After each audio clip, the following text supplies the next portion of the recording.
I'm back with another review video. Today I will be reviewing Cinder by Marissa Meyer. This is the third book in the Lunar Chronicles, and I gave this book a 5 out of 5 stars on Goodreads. My goodness, if I could have given it a 6, I would have. This is by far my favorite book in the Lunar Chronicles series.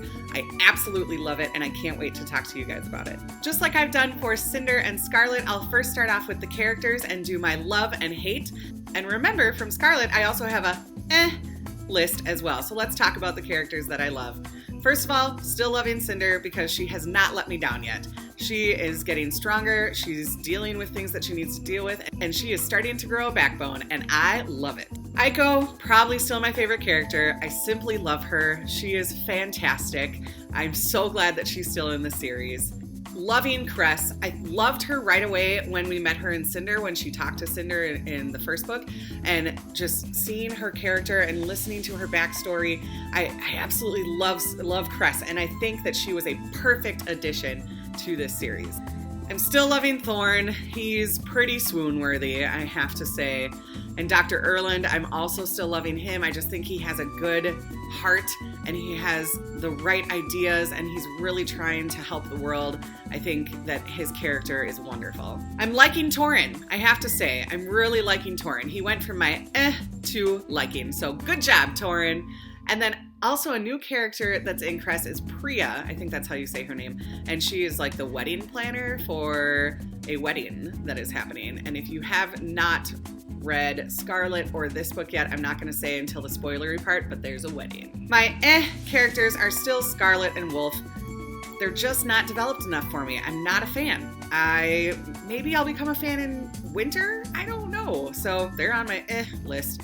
Also on my list is Jason, and that is Sybil's guard, and I just don't quite know how I feel about him, and I'll talk a little bit about that in the spoilery section of this book, but he's not officially liked and not officially disliked. He's kind of in the middle for me right now. Then for hate, we have Sybil, who is the thaumaturge that is the head of all thaumaturges, and of course, Queen Levana, still hating her, but I'm loving to hate both of them. All right, let's talk about Cress, being that it is the title of this book. Cress is such a wonderful character. She is stuck in this satellite that is orbiting Earth all alone by herself. She doesn't have contact with any human being except for Sybil, who is her boss, and comes to her little satellite and tells her things that she has to do, takes her blood, and brings her food enough to keep surviving. There's a timer on her showers, so she has to take showers that are a certain length. She can't cut her hair. She hasn't cut her hair since she was put on the satellite. And the poor girl just has to deal with this loneliness all the time. So she created almost a Siri of sorts. So it's like a voice who can talk back and have conversations with her, and calls her Little Cress. And Little Cress was created when Cress was 10 years old. And she gets to talk to herself. And it's kind of sad to think that you're talking to yourself, but at least she has someone to talk to, even if that was her 10-year-old self. She loves to listen to opera, and I found that so unique because what teenager listens to opera? But she loves the beauty of the Italian operas, and she loves the language, and she sings out loud, and she's almost got this confidence about her, this aura that's just, you know what, I'm me, and I may be stuck in the satellite, but at least I'm alive, and at least I can wake up every day and be me. She also has programmed little Cress to force her to exercise, which I think is hysterical and so human that you never see that in books. You never see, all right, well, I'm going to go out for a run, or, oh, I got to go to the gym. Books just tend to skip over that humanness of it. So even though this is kind of a fantasy sci-fi type book, she still exercises, and I love that. The other thing I love about Cress, and I'm not going to give anything away here to spoil anyone on this book, but she has goals and she has dreams. Now, she doesn't quite know if these goals or dreams have something to do with fate or they're just going to happen, but at the end of the book, she kind of comes to this realization, and I love this quote, and I had to share it with you. She said, "I know I'm sorry. I think you might be right, though. Maybe there isn't such a thing as fate. Maybe it's just the opportunities we're given and what we do with them. I'm beginning to think that maybe great epic romances don't just happen. We have to make them ourselves." And I just love that because that's totally life. That's totally life. maybe fate gives us these opportunities, but it's what we do with them that dictates what happens to us. And I love that Marissa Meyer put that in there. And especially after what Cress has gone through in this book, that is a perfect analysis and realization that she has. All right, so now we're going to get into the spoilery section. So if you guys have not read this lovely book, please stop the video now so you're not spoiled. And then when you do read it, please come back and see the rest of this video and see what I think. And then, maybe leave a comment down below telling me what you thought. If you haven't read this book, go forth, my friends, and read this lovely book. Those of you who have, let's move on to the spoilers.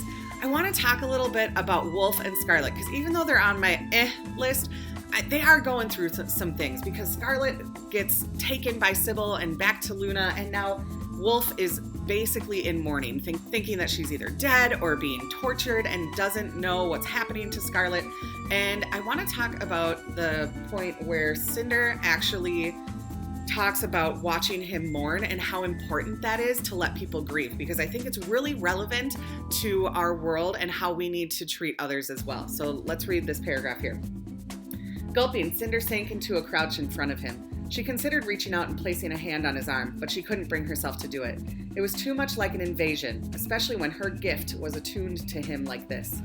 When she was watching him break and crumble in front of her, she longed to put him back together, to take away the vulnerability that didn't fit him. But it was his right to mourn. It was his right to be terrified for Scarlet, as she was.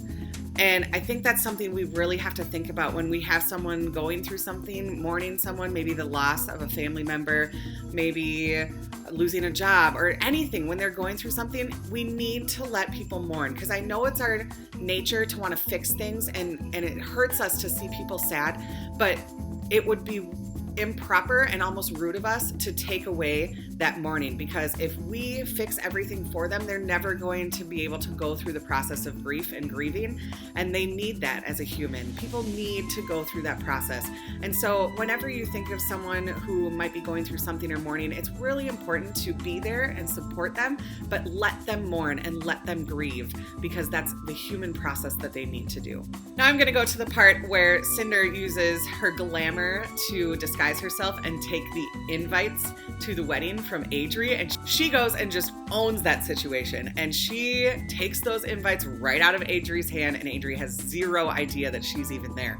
And I know at one point Cinder really wanted to show that it was her and wanted to shove it in her face that she won, but I think it was so important that she didn't do that. I know that she might have wanted to, but it wouldn't have done any good. But Adri would not have reacted well, so the way that Cinder handled that was perfect. So now I'm going to talk about Thorn, and I think Thorn is just this unique character that is such a good addition to this series. He's kind of a pirate, and I love that, because I don't know why, but I think of like Johnny Depp in Pirates of the Caribbean, but he has this romantic side to him, and I kind of think about the romantic side not necessarily like between him and Cress kind of romance, but he almost has this romantic way of talking to everyone. It's just that aura about him, and it's so captivating. He also keeps his word, and I think that is really important, because there are so many people in this world who don't, and they say they're going to do something and then they don't do it, they back down or they forget about it, and he never does. Like, he promised Cress that she would get her first kiss before she died if it came up. And that, in fact, did happen. He kept his word, and he kissed her right before they thought they were going to die. But then he's hysterical, too. So he kisses her right before they think they're going to die. And then all of a sudden they get separated, him and Cress, and they're fighting. And this is the scene that I just thought was hysterical. "Stop," the red-haired guard yelled. He grabbed Cress, yanking her away from Thorn and wrapping one hand around her throat. She screamed and clawed at his wrists, but he didn't seem to notice. "I said stop or I'll crush her throat." Though he was yelling, he could hardly be heard over Sybil, and either Cinder didn't hear him or she didn't care, or she couldn't stop. Cress tried to kick behind her, but her legs were too short and already darkness was encroaching on her vision. Crack! The guard's fist loosened and he toppled over, unconscious. Cress stumbled away from him, rubbing her neck. Spinning around, she saw Thorn holding his cane like a club. "I found my cane," he said, tossing it once with a twirl. Just like Thorn, he's just like, "Hey, look what I found." no big deal that I just saved your life or anything, but I found my cane. I just think Thorn is absolutely hysterical. So then I'm just going to talk about the pure evil that is Levana's family, essentially. All of them had awful ideas of how to kill people and just take over Earth, and it's horrible. And I'm going to talk a lot about that when I review Fairest, and that's going to be a pretty hard review to do because, man, I have torn feelings on that book. But anyway, we'll get to this. So this is when we find out that this whole leishmaniasis disease was created by Levana's parents and thought up by her entire family, and I couldn't even believe how purely evil this family is. So this is a scene where Dr. Erland has locked himself in the quarantine because he has leishmaniasis, the strain that affects lunars. And then Levana comes in and is now talking to him through the glass. And so this is the conversation between Dr. Erland and Levana. He swiped his arm across his damp forehead. His skin seemed translucent beneath the bright lights. This disease is all you're doing. You've manufactured death to bring Earth to its knees so that when the time was right, you would be there to save them with your miraculous antidote. One that you had stashed away all along. Levana, you give me too much credit. It was the team working beneath my parents that created the disease, and those beneath my sister who perfected the antidote. I simply implemented their research by determining a means of getting the disease down to Earth. By exposing lunars to it and then sending them here, having no idea what they were carrying. Sending them to Earth? Absolutely not. I simply made sure that my security personnel looked the other way when they escaped. She is so evil, and she gets it from her family. I have so many thoughts about this, but they're all going to come out in the Fairest review because, oh boy, that's going to be a hard review to do. And then finally at the end, Cinder and Kai finally kiss. It's about time. I couldn't believe that it actually happened, but I'm really excited about it. That is my review for Cress by Marissa Meyer. I am currently reading Winter, so I will have a review for that up as soon as I finish. Like I said, I'm also going to do a review on Fairest, and that'll finish up the series. So please leave comments down below. Let me know what you think about this video. Let me know your thoughts on Cress and if you've read any of the other books in the series. Let me know if you like my reviews. Also, I thank you so much for watching my videos. You are so wonderful. Any of my subscribers right now, I'm only at 73, but all of you who are sticking with me for the long haul, you are absolutely wonderful. I hope you all have a great day, and I will be back with another video soon. Bye, everyone.